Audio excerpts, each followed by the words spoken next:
अपनी एक economic stability के लिए इस्तेमाल क्यों नहीं कर पा पाता? रहा? क्योंकि अभी भी हाँ, देखिए आप क्योंकि इस पूरे जंग के economic दौरान उसमें भी बड़ी यूएई है। ने इस बात को लेकर धमकी दे दी कि हम पैसे आपसे वापस ले लेंगे जो हमने आपको लोन दिया है। सऊदी अरब और पाकिस्तान के बीच भी सारा का सारा कर्ज को लेकर ही पूरा ठीक ये है। मामला है कि किस तरह से जो पाकिस्तान है वो सऊदी की जो आर्मी है उसको ट्रेन भी करता है। इनके बीच डील भी इस तरह की हुई कि अगर एक पे हमला तो होता है तो दूसरे दूसरे पे पे हमला माना होगा। जाएगा, जिसको काफी मजबूत डील माना गया। Hey guys, welcome back to our channel. ऐसा बोला जा रहा है जो पाकिस्तान है, जो नया इस्लामिक फ्रेमवर्क है ना, उसको पाकिस्तान लीड करेगा। और ये चीज प्रवीण सहनी ने बोली है और मेरे को लगता भी नहीं है इस चीज में कुछ ऐसे शक की वाली बात है, क्योंकि जितने भी इस्लामिक नेशन देखे जाए उसमें से जो पाकिस्तान है वो ही सबसे ज्यादा स्ट्रांग है। जो अगर हम लोग बोल सकते हैं जो परमाणु न्यूक्लियर बॉम्ब है वो पाकिस्तान के पास है इस्लामिक नेशंस में। दूसरी चीज हम बोले कि पाकिस्तान सारे जितने भी इस्लामिक नेशन उसमें सबसे ज्यादा पावरफुल है, तो ये चीज में कुछ भी शक वाली बात नहीं है मेरे और according दूसरी to। चीज ये है कि वो अपने सबके साथ रिलेशंस अच्छे रख रहा है, Political, पॉलिटिकल रिलेशंस अच्छे रख रहा है, तो ऑब्वियसली मतलब इसमें कोई हम लोग इस चीज पे क्वेरी नहीं कर सकते, डाउट ही नहीं कर सकते, क्योंकि पाकिस्तान ऑलरेडी उस पोजीशन पे है कि वो लीड कर सकता है। ट्रू। सो देखते हैं वीडियो कैसे होती है। सो फिर आप भी देखिए, हम भी देखते हैं। Let's start. आपने एक वीडियो बनाया है कि इस सब के दौरान जब हम डोनाल्ड ट्रंप के जिक्र कर रहे हैं, इजराइल की हम बात कर रहे हैं, ईरान की, कि पाकिस्तान जो है वो सुटेबल एंकर है फॉर इस्लामिक फ्रेमवर्क। तो क्या इस्लामिक नेशंस की आप बात कर रहे हैं? और पाकिस्तान के बारे में तो पिछले दिनों खबरें ये छप रही थी कि वो इतने क्राइसिस में है कि बैलेंस नहीं कर पा रहा है। इधर जब हुतीज ने हमला किया सऊदी अरब के ऊपर, और अगर सऊदी अरब वापस हमला करता है ईरान के ऊपर, और ईरान यानी हुतीज का हमला माना जाएगा कि ईरान का हमला हो रहा है सऊदी अरब के ऊपर, तो पाकिस्तान तो इतने क्राइसिस के सिचुएशन में फंसा हुआ है, वो जो तराजू लेके बैठा है वो अक्सर ही हिला जा रहा है, तो वो ऐसे में कहाँ लीडर बन जाएगा? आप कह रहे हैं कौन से फ्रेमवर्क की बात कर रहे हैं? देखिए, मैं बात कर रहा हूँ आपसे बहुत सीधी कि जहाँ तक पाकिस्तान है, पाकिस्तान इकलौता मुल्क है जिसके पास ऐसी काबिलियत है कि वो एंकर हो सकता है इस्लामिक फ्रेमवर्क का। पहले तो इसका मतलब क्या है, इस्लामिक फ्रेमवर्क का मतलब ही क्या है, ये देखिए। जब अमेरिकन फोर्सेस जीसीसी कंट्रीज से हट जाती हैं, उनकी बेसेस हट जाती हैं, और वहाँ की जो जीसीसी कंट्रीज हैं लोकल ट्रेड करना शुरू कर दें विद लोकल करेंसी, ट्रेड अगर शुरू करें या युआन में करें, अगर वो ट्रेड कर लें, और उसके बाद जो लोकल मसले हैं वो लोकल तरीके से हल करे जाए, ना कि by the help of outside parts, तो उसको हम बोलते हैं रीजनल फ्रेमवर्क, जिसकी अब्बास अरागची ऑलरेडी बात कर चुके हैं। अब ये रीजनल फ्रेमवर्क में क्या होगा अगर वहाँ से सिक्योरिटी हट जाती है? जैसे आप जानती हैं कि सऊदीज ने एक डिफेंस एग्रीमेंट करा पाकिस्तान के साथ, कतर भी बात कर रहा है वैसी एग्रीमेंट की, आज कुवैत भी वही बात कर रहा है वैसी एग्रीमेंट की।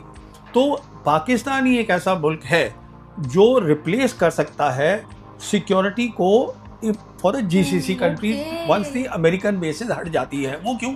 वो देखिए सुनिए, पाकिस्तान जो है इकलौता मुस्लिम कंट्री है जिसके पास न्यूक्लियर वेपन्स है। पाकिस्तान वो कंट्री है जिसकी डिप्लोमेटिक टाइज इजराइल के साथ है ही नहीं। पाकिस्तान वो कंट्री है जो ओआईसी की 57 कंट्रीज हैं, उनके वेस्ट एशिया में जो ओआईसी की कंट्रीज हैं सबके साथ रिश्ते अच्छे हैं। पाकिस्तान वो कंट्री है जो आज मल्टीपोलर वर्ल्ड में तीनों बड़ी ताकतें पाकिस्तान से बात करना चाहती हैं।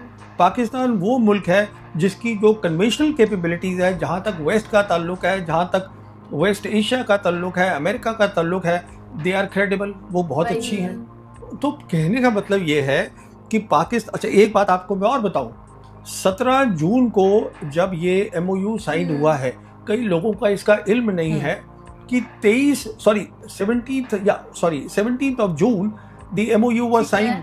23rd जून को जो ईरान के प्रेसिडेंट है Pezeshkian, he made a visit to Islamabad. वहां पे उन्होंने कई बातें करी, बताया गया। मेरे हिसाब से सबसे इम्पोर्टेंट बात ये हुई होगी कि देखिए अब जो है एमओयू साइन हो गया है, ये फाइनल डील में तब्दील होगा तो एक रीजनल फ्रेमवर्क बनेगा, उसके लिए हमें एक एंकर चाहिए।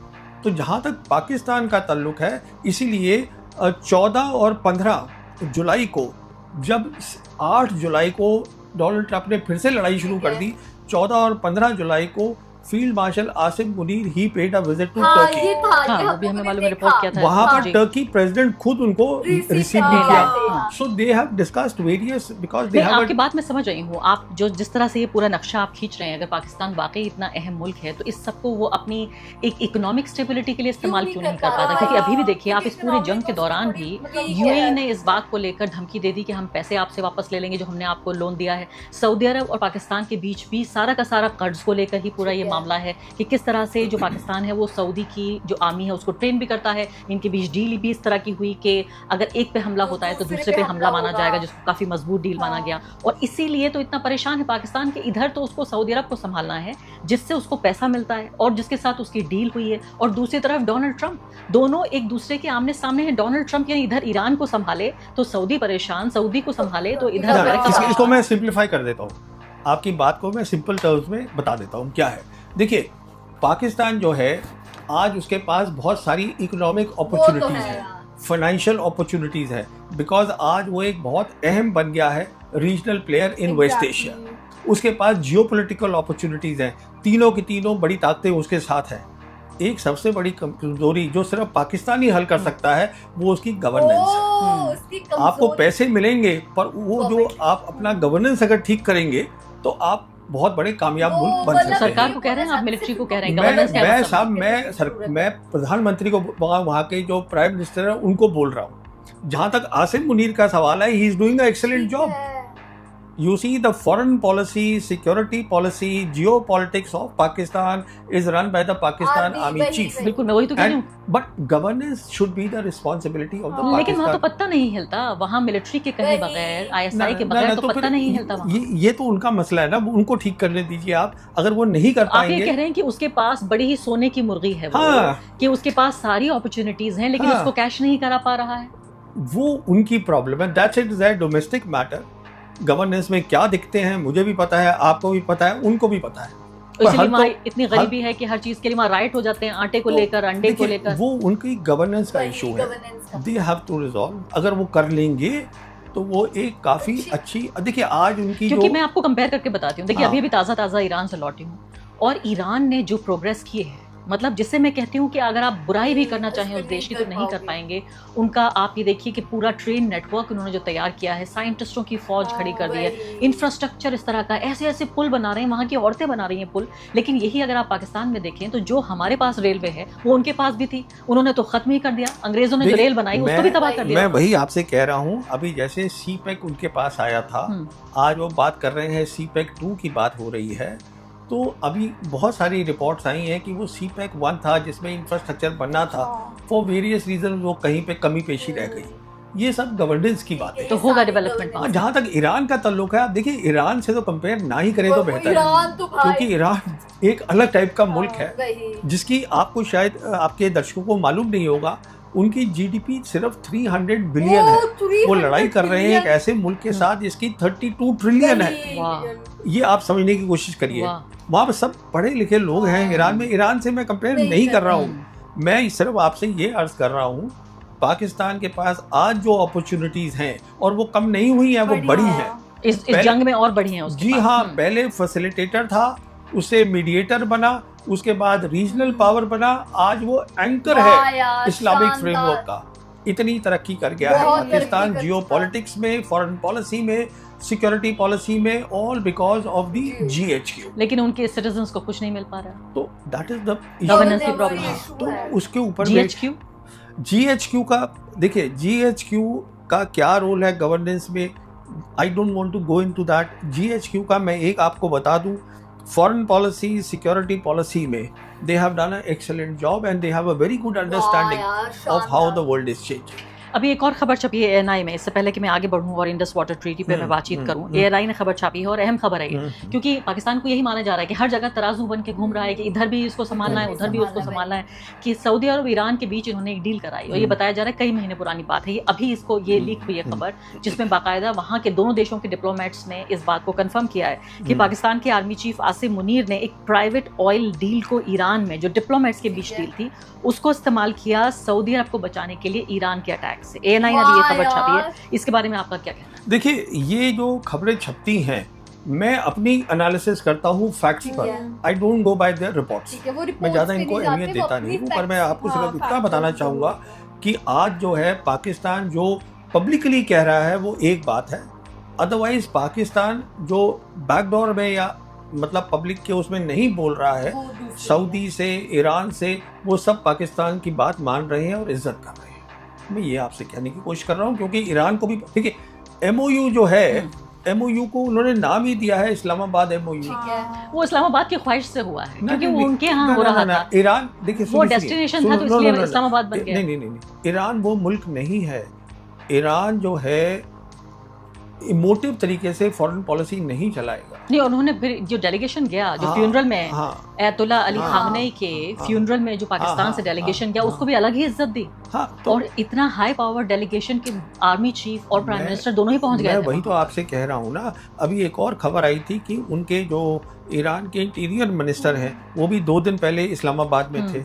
तो ठीक है, इंटीरियर मिनिस्टर हैं तो वो बॉर्डर की भी बात हुई, लेकिन इस सब के अलावा इन्हें जरूरत भी है। जैसे ईरान जो है बिजली भेजता है पाकिस्तान को, ये उनकी बराबर डील है। क्योंकि देखिए, पाकिस्तान, आप जो बातें कह रहे हैं सही हो सकती हैं और सही होंगी जब आप कह रहे हैं, लेकिन इसके साथ साथ अगर उनका इकोनॉमिक ढांचा देखें आप, तो वाकई पाकिस्तानी अवाम के साथ भी कितना बड़ा जुल्म है ये कि उनकी हुकूमत इकोनॉमिकली पूरे तरीके से ढांचा चरमरा रहा है। लोगों के पास रोजगार नहीं है।